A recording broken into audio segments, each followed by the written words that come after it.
Monster Hunter is not a series typically known for having an engaging and thought-provoking story. It's a game where its main gameplay loop is to hunt monsters, skin their bodies for bones and hides, and turn their desecrated corpses into cool armor that you can show off to your friends online. For most fans of the franchise, the 10 to 15-hour campaigns serve as either tutorials or are downright skippable as players seek to get to the quote-unquote best parts, the bigger endgame monsters.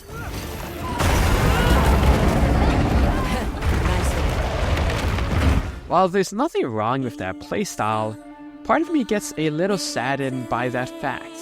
Even though this series does have a reputation for not containing much of a story, Monster Hunter Wilds makes a valiant attempt at showcasing what this world is all about.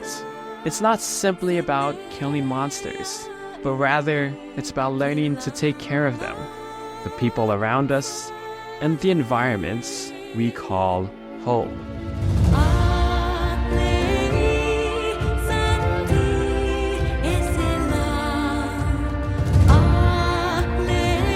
At the start of the game, the player is introduced to a young boy named Nata. The very first scene shows Nata's home and tribe being attacked by a large monster nicknamed the White Wraith. Nata is able to flee and escape from the attack, but in the process is separated from his home and the rest of his family. It's up to a group of explorers named Avis units and the player character known as the Hunter to help Nata find his home, track down the White Wraith, and slay the giant beast. In the beginning, Nata starts as a shy, frightened young boy. Even though he's on a trek to get back home alongside trained hunters, scientists, and scouts whose job is to protect him, Nata still can't get the nightmares of the White Wraith out of his head. But over time, it's the Hunter who helps him come out of the darkness and helps him see that some can and will stand up to these dangers to protect the innocents. Don't worry, the Hunter is here. Just watch. There's nothing to be afraid of. But the Hunter doesn't just attack indiscriminately. The Hunter and the rest of Avis Unit only intervene when they have to. Avis Unit is still just explorers, going through this foreign environment that they call the Eastern Lands. These people aren't colonizers or even poachers trying to abuse and take advantage of the land, but are here to observe, protect, and learn from the societies already living there. And for the Hunter, they only kill monsters when they're told to. Hunter, in order to rescue the Linian and secure the surrounding area, the guild authorizes you to hunt that Nursilla. I'm on it. The beauty of the Hunter and Avis units is that they try to show Nata that nature isn't something to be afraid of, but to admire, protect, and cherish. This isn't an uncommon theme in popular media.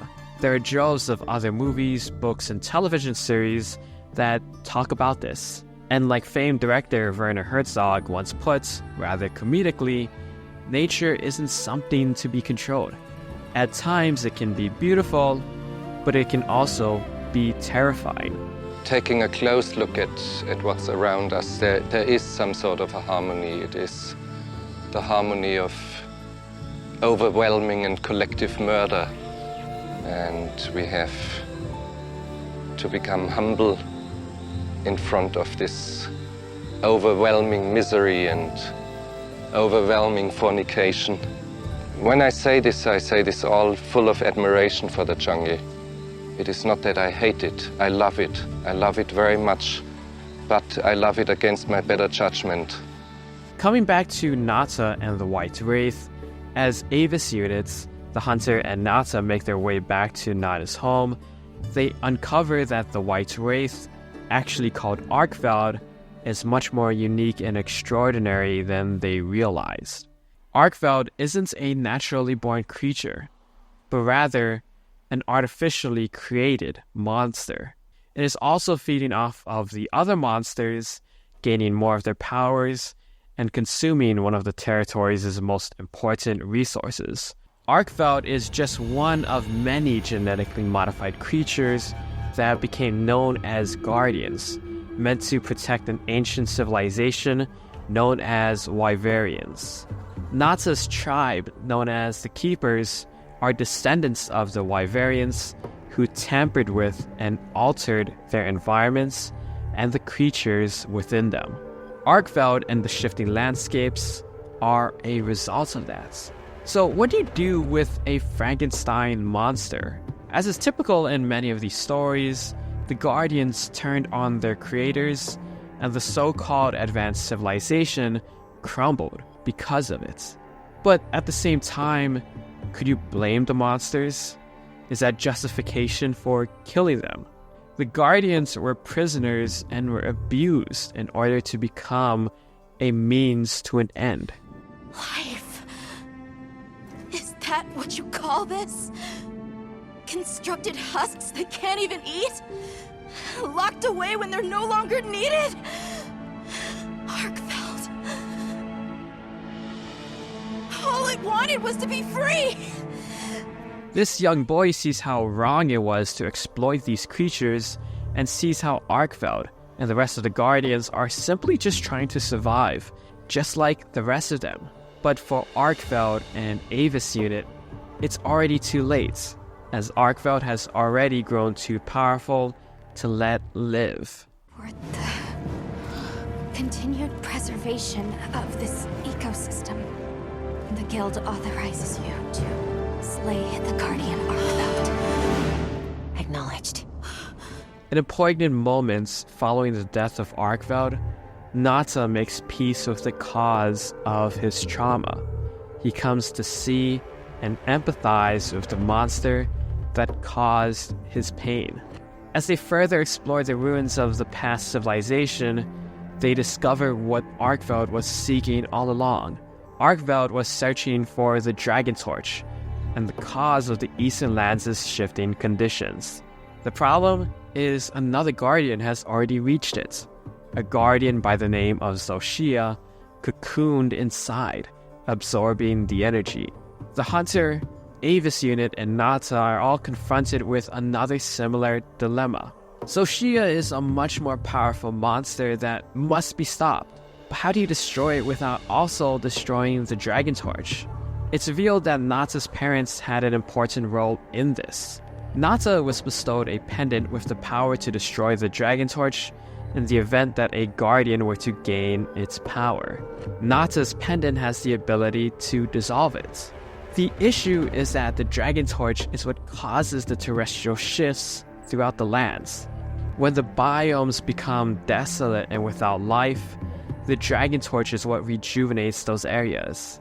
The inhabitants of these locations depend on its rejuvenating power, and if the Dragon Torch is destroyed, these communities and habitats will be adversely affected forever, as the cycle of environmental destruction and rebirth will be halted, leaving only fallow. Nata and Avis Unit resign to the fact that it's better to destroy the Dragon Torch before Zoshia becomes too powerful. They resort to the lesser of two evils. I'll do it. I'll stop the Dragon Torch. Nata. It's what my father would have wanted. This is my role. But before Nata can destroy it, the Hunter intervenes. Cue the dramatic music and one of the coldest lines in all of gaming. We don't have to do this. There's one other option. Hunter, are you sure? Right. It's worth a shot, isn't it?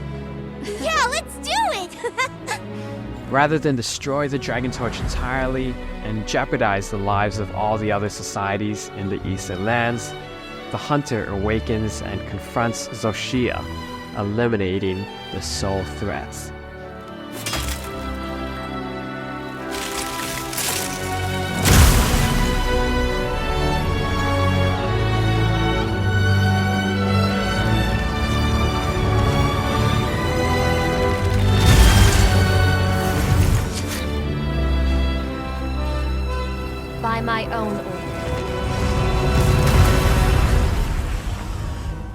Monster Hunter Wilds is still a game where players kill big monsters, poach their bodies for resources, and use their bones and hides for cool armor.